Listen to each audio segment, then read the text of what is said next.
Ngayon para lang makapag-serve kay Lord. So, mamuli po, maraming salamat po. Kami, kasi nasawa.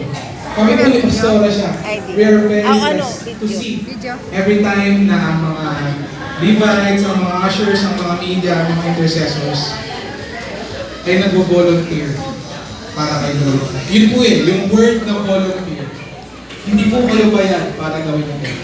Wala pong binibigay sa inyo ang church para gawin ito. It's just out of your pure love for Jesus. Kaya niyo po ginagawa ito.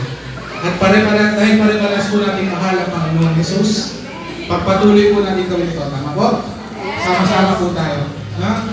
So next year, we'll try to map our calendars na maayos para po ang mga gagawin po natin aktibidades ay matupad. Ano po?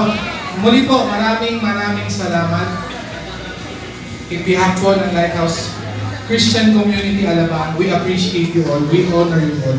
Salamat po sa buhay ninyo. Okay, it's raffle time. Ready? Yung mga nakapila daw sa photo booth, hindi kasama. Hindi,